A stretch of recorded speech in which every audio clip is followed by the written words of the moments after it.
नमस्कार दोस्तों, मैं आपका दोस्त इंजीनियर धनंजय बटेजा, एक scientific astro vastu analyst, KP astrologer और सिविल इंजीनियर हूं। आज की वीडियो की शुरुआत करके हैं आज के प्रश्न से। आज का प्रश्न है मिस्टर शेखर जी, जो अहमदाबाद से लिखते हैं, सर मैं एक मल्टीनेशनल कंपनी में उच्च पद पर आसीन हूँ, परंतु अत्यधिक पैसा कमाने के बावजूद हमेशा आर्थिक तंगी बनी रहती है। क्या ये मेरी किस्मत खराब है या घर का कोई वास्तु दोष या ज्योतिष में मेरी कुंडली में कोई ग्रह इसके लिए जिम्मेदार है? कृपया बताइए और मैं इसका आकलन कैसे करूं और इसको कैसे सुधारूं।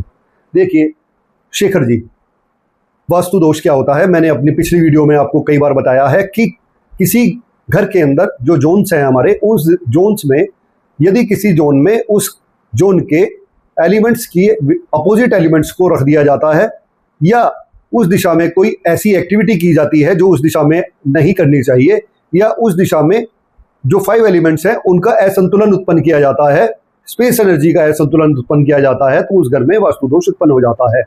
अब पैसे के लिए देखिए, किसी भी घर में पैसे के लिए हम उस घर में 3 दिशाओं को मुख्यतः देखते हैं, एक नॉर्थ, साउथ, ईस्ट और वेस्ट की दिशा।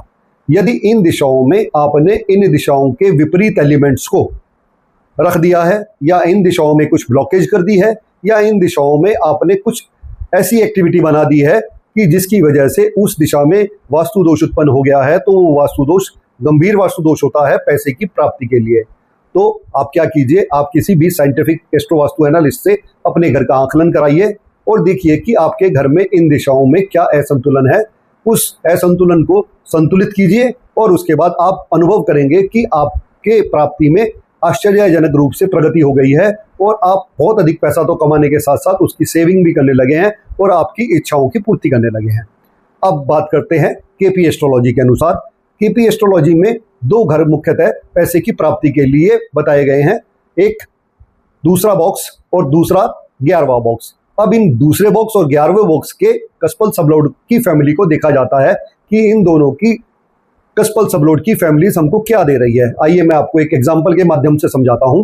माना कि दूसरे बॉक्स का कस्पल सबलॉर्ड हम लोगों को 1 और 4 नंबर दे रहा है, तो इसका सीधा सा मतलब है कि आपको एक ऐसा कार्य करना है कि जिसमें आपको स्वयं को आगे रखते हुए 4 नंबर यानी कि वाहन, भूमि से संबंधित कोई कार्य करना है।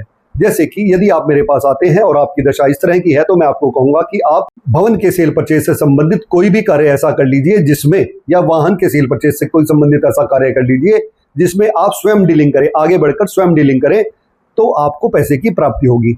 अब यदि आपने क्या किया हुआ है, ऐसे ज्वेलरी की शॉप खोल ली और उसमें वो अपने नौकरों के माध्यम से कार्य करा रहा है और खुद गल्ले पर बैठा है, उसने जो कार्य चौथे बॉक्स से रिलेटेड नहीं किया और स्वयं को आगे न रखकर अपने नौकरों को आगे कर दिया, तो उस आदमी को पैसे की प्राप्ति नहीं होगी। आपने सुना होगा, कई लोग कहते हैं कि मैं अपनी दुकान पे जब रहता हूं और मैं कार्य करता हूं तो मैं खूब सेल करता हूं, लेकिन जब मेरे नौकर रहते हैं तो सेल कम होती है।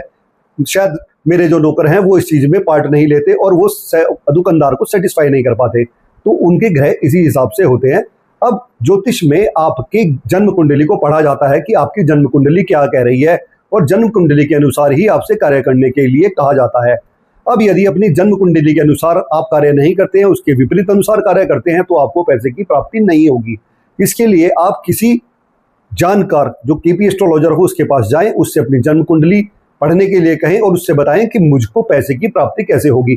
उसके अनुसार कार्य करें तो निश्चित ही आपको पैसे की प्राप्ति होगी। आज की वीडियो में आपने ये जान लिया होगा कि पैसे की प्राप्ति आपकी इच्छा अनुसार आपको कैसे होती है। इस रहस्य को तो आप जान गए, परंतु क्या आप जानते हैं एक ऐसे पेड़ के बारे में जिसको घर में लगाने से घर में पैसा बरसने लगता है?